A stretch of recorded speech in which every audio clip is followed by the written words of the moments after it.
Hi, welcome Star and Neumi. It's great to have you guys again. I'm Christal, CEO of Tunehatch, and we're here.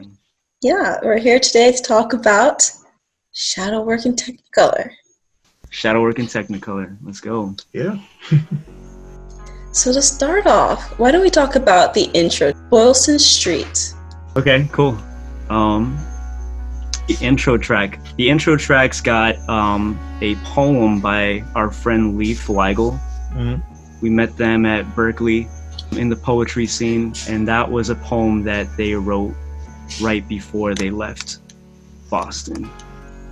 Me personally, I feel like when I write music, it kind of feels like it's not tied directly to a location. Mm-hmm. So having a song like Boylston Street be so mapped to the characteristic of Boston, like anyone who's lived here for like more than, a few seconds has probably seen Boylston Street at least once. Yep.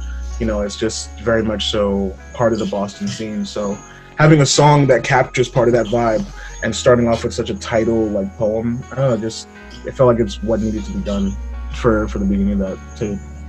Definitely. So there's some contrasting sounds in the intro.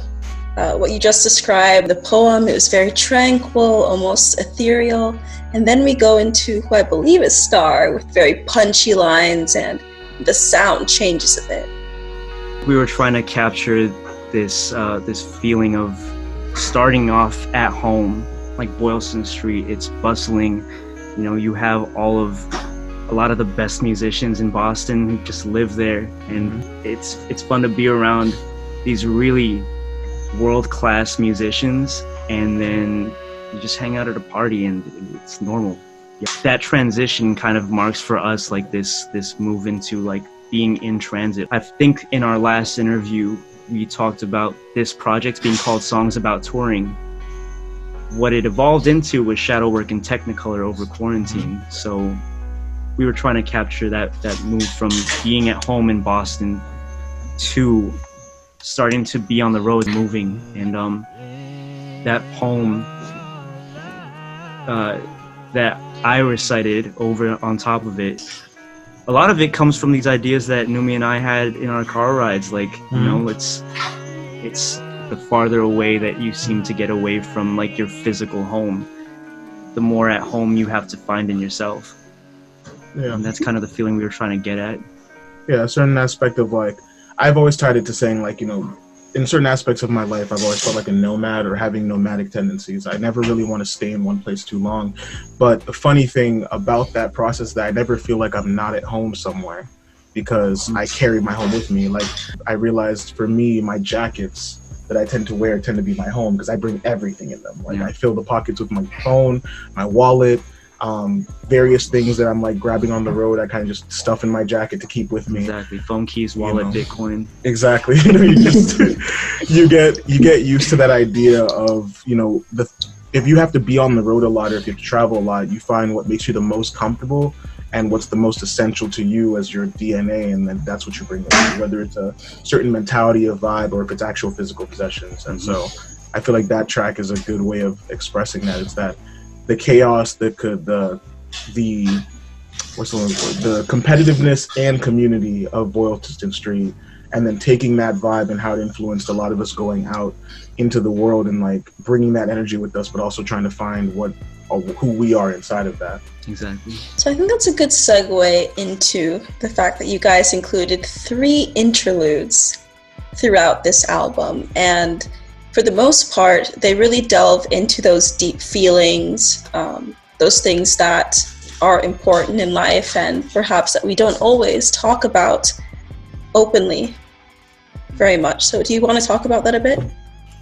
Yeah, you know, over touring, but I think that, you know, for people who didn't watch our last interview, you know, touring was an amazing experience. And at the same time, it was also very stressful. It was very tough. It was something that we had never done before. And that came with its own challenges at the same time that we were processing the loss of our bassist, Shag, right? So those interludes, like, I remember something that we would do as a band, like it really started coming from like me working with other artists, and I would record all of our lessons and stuff, like when I'd work with artists and like play it back for them. It's a way that it's like me watching a videotape of a game. Like you kind of learn from the replay, and so like I would record these conversations that we had where we would be processing these emotions. A lot of those voice memos have Matt, they have Neumi, Matt, our old guitarist. And even though you know, we've gone through so many transitions over quarantine, you know, Matt and our old violinist Hannah Sheesday, they're doing solo projects. We wanted to include the energy that they contributed. You know, we went through a lot together. Yeah, we really wanted to, even though they did not have the time and energy to contribute to our project, you know, they were still family, and they still, we went through a lot with them, and that was our way of paying respect to like all of those times that we had together. Yeah. Because you spend that much time with somebody, and you know they leave an impression on you. They're part of your growth, regardless of whether you have a, you know, say a future with that person or otherwise. That you always leave a part of yourself with somebody, you know. And I think about there's one line in particular when talking about remembering going through touring and everything with Nick, and it's the "Who do I think I am? Telling your story, telling your lies." You know, like it's a lot to try and condense somebody, you know, a whole person, a whole lifetime, into explaining that to someone who's never met them. You know, saying like why they were special to you, what, you know, the good, the bad. Everyone tends to like to remember all the good sides of somebody, and so it becomes this mountain to try and explain. It's like when people say the whole "you had to be there" kind of thing. You know, I feel like that song in particular hits me a little different, because it feels like that's the struggle I always have with like going into these new ventures, whether it's touring in our new environments, the touring we're going to be doing in the future. It's hard to tell people where you came from, even though that's so important for you. And I think that those songs, those interludes, are a part of keeping that alive, you know, or like having a place where that can rest and sit, you know, and instead of having to at least attempt to condense a person into a sentence. That is a big feat, you know. As you said, it's like you're trying to condense a lifetime, and people are multi-dimensional. It's almost impossible to really capture fully all that they were. You know, with that said, the song that you were referring to, Aftermath, I think was a very beautiful ode to your teammate, to your player, to your bandmate, and it was my favorite song off of the album, to be honest. Its sonic elements were beautiful. The choir effect, as you mentioned, who do you think you are? You know, in a way, to me, it came across as if you guys were both talking to the listener as well as to yourself. Yeah, I thought that was amazing. Thank you. Yeah, it really does feel like this wrestling with yourself about, like, you know, the conflict of emotions. Like grief is like a grab bag of emotion. You don't know what you're going to get with it, you know, like, and that was the biggest lesson that I think we both had to learn. Like even we got really close because of it, but only because we started seeing how so many people, based on all of the experience in their life, they all deal with grief and loss in different ways. And you know, having conversations every single day is exhausting work. But something that I think about a lot of the times with a lot of people that I meet now is like, every conversation that you miss, like, everyone changes a little bit every day. You know, and it's one of those things. It's like when you get behind the wheel of a car, you don't realize how dangerous it actually is. You just get behind the car, you turn off that part of your mind that says like all of these things could happen, and you just drive. In a similar fashion, it's like every single day people that I know are changing, and I just have to accept automatically that I don't have the time to see that change with everybody. And that's, I don't know, it's something that I grapple with. Like you said, people are multi-dimensional. It's hard to capture everything, but we can try and talk around it. Yeah, I mean, it's mortality, really. That's the big thing. Like, I think about my parents a lot. That's a big one for me. Whether it's just making sure that the conversations happen. I've had the habit now of recording whenever my mom and I get into like these deeper talks, whether it's about cooking or just, she talks about some of her philosophies of like how she grew up and stuff. I have a habit of recording on my phone because like I want to have that conversation, to look back on or to listen to. And that habit really started after Nick passed. And in aftermath, the thing that kind of sticks out to me so much, the visual I get in my head is like, grief makes you feel like you're on an island. Like you have all these emotions that are welling up around you. You have this like one plot of land where you're emotionally neutral. You don't feel anything. And the moment you step outside of that little bubble, you are drowning because you feel everything. and it's so overwhelming and it's so stressful and it just makes you feel so lost, where you don't know if like you're making good decisions, bad decisions. You don't even know if you're being genuine or disingenuous, because everything kind of just is raw. And so like it comes back to that question of like, who do I think I am? Like you start questioning whether it's like the idea of the weight of these emotions are so heavy, I must be arrogant to think I can carry them, and like, and at some point, you figure out a flow and it changes day to day, but like you find a way to kind of survive and keep going. And that's the big thing I hear from a lot of people who deal with grief, and like my own struggles with it is like, I don't have it all figured out. I don't think I will ever have it all figured out, but I'm going to keep asking that question of like, how am I changing every day,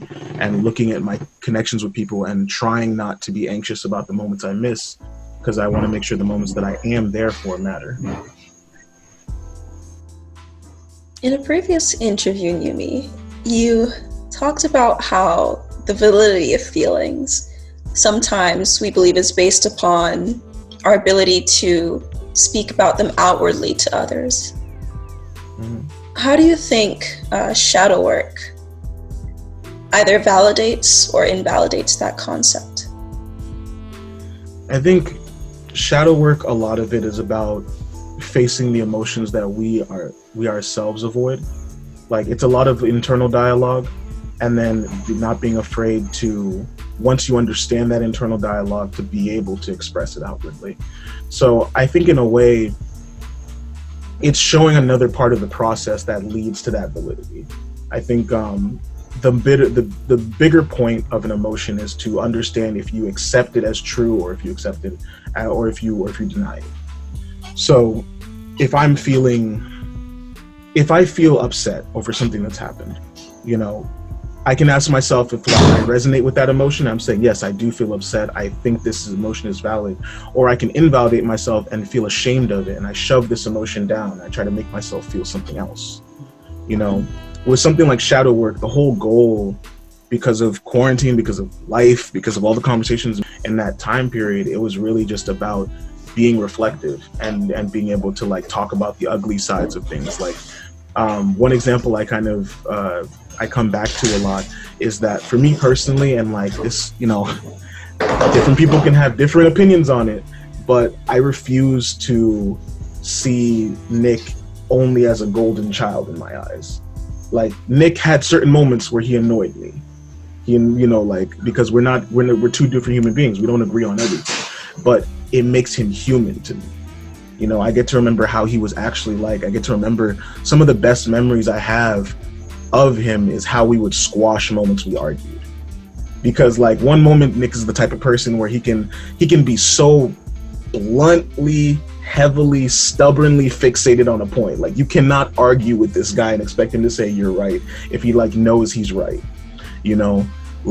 but then the next moment he'll just be the type to just like We're gonna be like, oh, I'm getting a couple beers, yo, you can have one. Like you didn't have to like ask for anything or whatever. He's just breaking off one and handing it to you, and he's saying some dumbass like joke, and next thing you know, you guys are laughing, and you can't remember what the hell you were arguing about, and it's like so quick. But like you need both to value like all the dimensions of that. You need both. And I don't want to be the type of person who just remembers every single good thing and every single time we've laughed together. I want to remember the arguments too, because we survived those arguments, which means that our bond had value. Our bond had like, you know, some type of strength to it. And shadow work is a lot about doing that. It's facing all the stuff that we consider negative, all the stuff we consider things to be ashamed of, things to squash, or emotions that are difficult to handle, and being able to open up those wounds and actually treat them, disinfect them, clear everything out, and be able to see that at the end of the day, we're just out here feeling stuff. Nobody's got it figured out.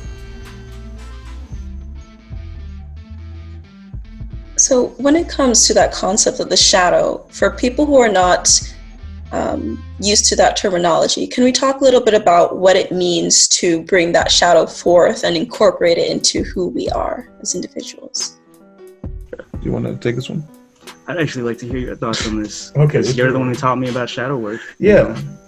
So in self-discovery, you know, there's learning about who you are as a person. And I like to think that the first step of that is you learn about what is in the light, the things that you kind of know, how you interact with people, your conscious efforts, you know, what you put out into the world, that's everything in the light. You know, it's external. And then your shadow is all the things that you push internally away from the light.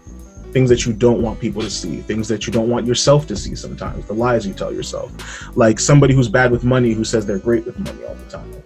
You know, like there's these moments we have these insecurities that we have to then unpack, which is called shadow work.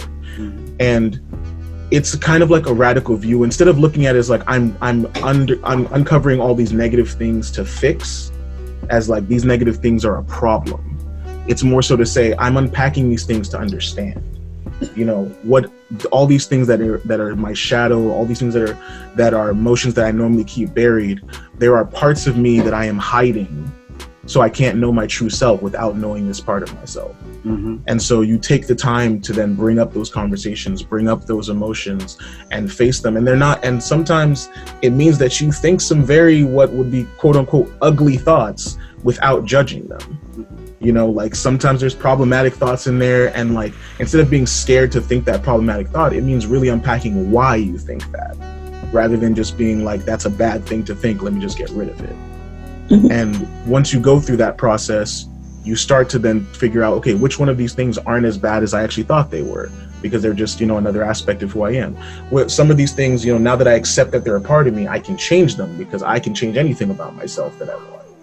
You know, and once you've done that whole work, you have a better understanding of who you are entirely metaphysically. And it's a great way to unpack trauma, especially. Right. Like to me, shadow work, especially after Neumi introduced the entire idea to me, it's just, for me, I view it as running full force head on into these really dark parts of yourself that are just really hard to integrate, because you know, it's hard to look at yourself in the mirror, especially after you feel like you failed. It's hard to see a failure and look at it hard enough until it becomes a beginning. Does that make sense? And so like, I think that the work that we did together, like through these conversations on our own and coming back as friends and as family, you know, we spent a lot of time together over the quarantine. Neumi came to Texas and helped with my family through some very, very tough situations. And it was a whole process of, you know, running breakneck speed into these really uncomfortable conversations. Like we would fight all the time. Yeah. You know, and we became even closer because of it.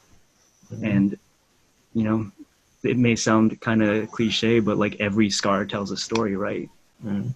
So it's really like focusing on that story. It's focusing on, you know, I think a failure not actually being a failure becoming an opportunity. Yeah, it's like, when you read a book, there's ups and downs, there's crests and valleys, like there's a climax and so on and so forth. But like, do you get the whole picture when you skip chapters? It's important to read through those tough periods and be able to actually watch the development of who you are as a person, not just the parts that you like or the highlights. Right. It gives you a better idea of how you're going to grow next. Absolutely. And Star, you alluded to this. Recently in a press release, you spoke about your father's recent illness and going to help him out. And you mentioned specifically that experience helped to shift your mindset in terms of looking at progress over longer time periods, such as month to month versus day to day. Could you talk a bit about that? Yeah. I think part of my shadow work has been acknowledging all these things that I quantified my value as an artist on. Like, I built my value as an artist on being ambitious, on being driven, on getting things done every day, even though I was tired, I was angry, I was upset, like I was sacrificing time with my friends and my family. There's a lot of friends that I had before I was in the band that, I just haven't gotten to talk to very much since we started recording and touring. And I mean, at the end of the day, like I miss them. It's very hard. It's very hard after a hiatus of like not talking to come back and just be like, hey, like, what's up? Get in your head, So being with my father over quarantine, to be like very vulnerable and detailed about it, like in April last year, he got hit with the coronavirus, went into a 2-month coma, and since then has been recovering, but he still is on oxygen. He uses an oxygen tank wherever he goes. And the dark side of that for me was seeing a completely healthy person. This person who, when I was a real young kid, I hadn't had a relationship with him that was that close since I left home. But when I was a young kid, he was my hero, seeing a very strong person just waste away in the span of 2 months, he was emaciated, weight was gone, like couldn't write, couldn't speak. And that was kind of scary. But measuring progress, starting to see like how things rebuild themselves, like he's walking again, he's the first time that he could write in the hospital. Like, I remember when he woke up, he couldn't even hold a pen, right?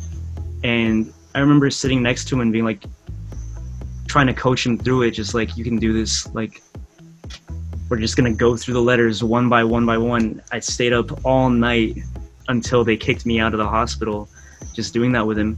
And 4 days later, after he got out of that coma, he was writing again. I mean, it was illegible, but he was writing, and he had a trach, so he couldn't talk, and it became his only means of communication. So like, seeing that was just like a glimmer of hope. So seeing something that intense and like having that just illuminate my consciousness all the way up into the deep recesses of my subconscious, like I think of everything like that now. Like, there were so many times in my life where I've been impatient because I've been ambitious. I've sacrificed things that I valued because I thought I didn't have enough time to give things that I was passionate about. You know how much I sacrificed? Thinking about things on a month-to-month basis, like you start to see, like, you can plant a seed and you can wait, and 2 months later that seed grows into a tree. And I was telling you this one time, like, it's amazing to see you plant a seed without even knowing it. I might have a conversation with you, right? Or Neumi, and I say something that I'm not even thinking about, but 2 months later, you could be telling me the exact same thought because it's developed in your brain and teach me something about that same thought. And that's happened countless times between me and Neumi. It's happened countless times between me and my father now that we've reconnected and have been repairing our relationship. And, you know, I think it's kind of it gives me hope for the way that things are, the way that life is going right now. Well, I think it's a really beautiful thing that you spent so much time with him, helping him to recover. And, you know, I'm glad that he has started his recovery journey and that he's making these strides, and only praying for the best for full recovery at some point. Yeah, definitely. Thank you. So you mentioned feelings of hope and how, you know, the negative things can bring forth positives in the future. When I look at your album cover, it's in black and white. The background is black and white, which I assume is an indication of the shadow self. But then you have splashes of neon colors. So could you tell us a bit about what those colors indicate, if anything? It's a literal translation of this idea that we had, where, you know, feeling like when people see us, you know, we can seem flat, we can seem like we're in grayscale, but as soon as we open our mouths and talk about our experiences, talk about our stories, that's the Technicolor, you know, like, and this is stuff that we've dealt with since we grew up, like stereotypes, like people just like, if someone sees me on the street, like, or someone sees Neumi on the street, like they might have their own perception of who we are and what our story might be. And that's grayscale, that's flat, that's not multidimensional. But once we add our insight, once we add our experience, once we are vulnerable about sharing our stories, that is Technicolor. And that's why you have like the grayscale and then it's like ripped out. And you see it's all in like red, neon red, and then Shadowwork is in neon, right? Yeah. And it's an homage. Another part of it was that when Neumi and I talked about it, I wanted to make it an homage to one of my favorite movies, Eternal Sunshine of the Spotless Mind. So something that I try and do with a lot of the work that I've created with the Sunset Kings is like, I'm paying homage to these really influential movies. And I don't know if you've seen the cover for The Ballad of Bella Fury, but when I had told Hannah about like how I was thinking about that concept and she drew it, I was thinking about Almost Famous, which is a great movie about this 16-year-old kid who becomes a music journalist and he follows this rock band. And to me, that was what The Ballad of Bella Fury kind of was. It felt like me being a music journalist, living with all these like awesome musicians and like trying to write their story and write my story at the same time. So Shadowwork in Technicolor is an homage to Eternal Sunshine of the Spotless Mind. And if you haven't seen that movie, for anyone who hasn't seen that movie, definitely go see that movie. It's all about like, it poses that like this question, you can watch the movie, I won't ruin it, of if you had the chance to eliminate trauma in your life, like traumatic memories, if you had the chance to erase those memories from your mind and just be a happy person, never having experienced pain and loss, would you do that? And I think the emphatic answer is no. Right, yeah. I mean, I wouldn't. Me personally, no. One of my mentors used to say this thing, make sure that you are aware, right? That emotions aren't something that, emotions can blind the way that you perceive things, but you can also use emotions to fuel passionate, vivid moments in your life. And she was on that track, Aftermath, at the very end. That was Mama Grant, and she told me that I remember the whole night at her house in Dorchester, and all the lights on the street went out, and so we're in her drawing room. She's 90 or 96. She's really old. But she had this old drawing room, right? And we all sat in there. We lit a candle, and then I used my phone, and we were just playing Teddy Pendergrass. And then she just started telling us these stories. And in that, she told me, you know, one of the biggest lessons she learned, you know, emotions can blind you, but if you're smart, if you're aware, they can fuel these huge passions. Like, I don't have to be blinded by my anger. I don't have to be blinded by jealousy. I don't have to be blinded by sadness or even blinded by my happiness. I can use all of those things to become more clear about how I want to express myself. Anger can make me care harder, you know? Mm-hmm. Like, sadness can make me feel more empathy. Happiness can make me feel like I need to be more present in this moment, because all we have is opportunities to become clear of mind. And it's not like every day, it's definitely a struggle. Yeah. But remembering that definitely helps me. I think a big thing is that emotions at their core, they make you present in your environment, because the other option is that when you're kind of floating through, not letting yourself feel anything, you're making silent compromises everywhere. Mm-hmm. You know, you're agreeing to stuff that you don't realize you're agreeing to, you know, and your whole experience becomes this untethered void where you don't really have anything making you feel like you have agency or you have decisions, and it doesn't really ground you. But when you feel angry because somebody like bumps into you on the train who just smells the wrong type of bad, like, you're present in that moment. Like, you are absolutely present, you know, and that experience stays with you. And it might make you, the next time you're on the train, stand just a little bit further away from people. But like, you know, all jokes aside, that's like everything. Like, whether it's a happy emotion, a sad one, or it's grief, or and on the exact opposite side, full joy. All these things are things that tether our emotions, and they also help us tether ourselves to our memories and who we are. Those experiences, they all make us like very bright when we start sharing them. Mm-hmm. And that's the Technicolor. It's being able to see those and hold those perceptions in your mind when you're talking to somebody. Mm. Beautifully said. And speaking of paying homage to things, Metronomen seems to pay homage to a couple decades ago, maybe the 70s or so. Yeah. Love it. You found it. You caught it. Yes. Yeah. All the vibes. And I think those little Easters, I think that's what they call them, are pretty cool, you know? Like you said, it lights something up in the people who do see them. Yeah. So, drawing this interview full circle, at the beginning you mentioned that you guys have been putting out solo records. So could you tell us a little bit about that, how that's come together, and, you know, what the future of the Sunset Kings looks like?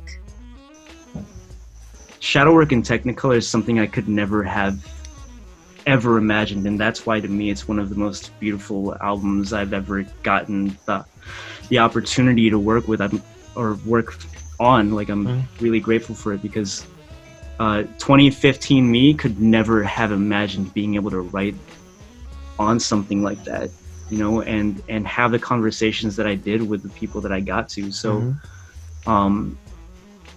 yeah, it's the Sunset Kings to me is always going to remain a vehicle for telling the story that we go through together as friends. And I mean, at this point, we call each other family, you know? So like, but I think you should talk about your solo record if you want to. I guess, yeah. I think that one of the benefits of the time that I spent like in Texas was that I got to do a lot more of that kind of soul searching away from my own household structure, because we're actually in my house in Mass right now, and while having that time away gave me a bit of reprieve to really like revisit some traumatic experiences, revisit like some things that, like, you know, how I processed grief in the past, how I process it now, because this past year, you know, COVID has been hard on a lot of folks, and myself included. You know, I lost like 4 family members, and And I also like had one who was like sick for a very, very long time, who just got out of the hospital. That's all to say, while doing that, I also got inspired to start writing some experiences that I never put into, onto paper. Some talking about grief and being able to write music about it, outside of instrumentally with my saxophone and as part of this project. Actually getting into singing and getting into writing my own little project. And there's one song in particular, Boogeyman, which is all about like the horrors and fears I kind of like keep locked under the bed, that I'm always worrying about. And it's a song that I actually credit to my mom, dealing with a lot of those fears of like I'm becoming someone I don't really recognize. I'm afraid of where I'm going. I'm afraid of where I've been, and like I don't recognize my own journey anymore. And so I feel so lost. I almost just want to scream out for help for the only person I feel like I feel safe with, which is my mother. And I'm actually like tearing up a little bit. It feels like it's a lot, but it's definitely it's a very emotionally packed project that I've been kind of toiling away with. It's going to be coming out later this year, in summertime. I have the first single, Boogeyman, is going to be fully done and going to be coming out on my mother's birthday, May 8th. So the shadow work continues, because an album is out, it doesn't mean that we've stopped working on things. And I'm personally really excited to start transitioning from a Sunset King centric story to focusing more on like one of my best friends and like really fleshing out that story with you. So as for the future of the Sunset Kings, it's still going to keep on going. There's releases set up for the summertime, and unfortunately we can't talk too much about it yet, but just still very hush hush. June 18th we're starting a whole new project, so definitely stay tuned. But yeah. Oh, there is one last thing I do want to say about the Sunset Kings. With the future of the Sunset Kings, and this is a very big one, we throw around the word band a lot, and I love the idea of thinking of the old school term for bands. Like you think of Nirvana and you think of all these other people and you think about like how the members make the band as much as the band makes the members, right? But with the way I've developed and I've changed and like the influences I like to be very proud of, like Snarky Puppy and a lot of other people, I think it's important to expand the knowledge of the word band and understand that it's more so about a story of expression and the energies you connect with and how that affects you and what comes out of that. What, the synergy you feel with people and how that creates new sounds and how it creates new music. And that's what I think is most important for the Sunset Kings as like where it's going forward. We're gonna sometimes have our image look different. It's gonna have different people who collaborate on songs, and I think that they're just as important to see as a part of the Sunset Kings on that song or on that project or on that whatever we're working on, because they're a part of that story. It's not just one piece to it. A story having just the main character and no one else, like there's no dialogue, it's just the main character walking around all the time. There are some books that pull that off beautifully, but it's very difficult because you are the people you interact with, the people who influence you and the people who inspire you and change you. So I think it's important as far as going forward with the Sunset Kings, understanding that like how we might appear, it's more about the story that is being formed with the energies we come across. And I think to lead with that going forward. Yep, and remember, it's all love for like everyone who's gotten to work with us. Yeah, because they're always going to be a part of that story too. Right. Well, we can't wait to continue to see how your story develops, and we are also excited for your release, Neumi. Yeah. All right. So, are there any other closing remarks you'd like to make before we log off? You usually do the thing at the end, so this time I'm going to try my hand at it. Yes, okay. If you are looking for a wake-up call, this is the wake-up call. You have everything that you need in your power and in yourself to accomplish everything that you need to. I mean, and You don't need to follow anyone else's timeline. Just remember that a lot of times, if you're doing something that you are passionate about and something that you truly care about, there is no blueprint. There really is no map. And that's the most beautiful part of it. Don't put so much pressure to define what that process is. Let it be open, you know? Mm-hmm. Because that's where the experiences come in. That's where the people that you don't expect to change you, that's where that comes in. I think leaving it open and not trying to define things creates space for your journey to become whatever it needs to become. So that's the wake-up call. Mm-hmm. How was that? Yeah. Yeah? Okay. All right. Yes, I see you. I tried it. For all the people out there, be present, be safe. We love you. Chrissy, thank you so much. Thank you, guys. See you. You guys are awesome, just beautiful minds, and anyone who has the opportunity to talk with Star Neumi, make sure you make the most out of it. So much to learn from you guys, so thank you.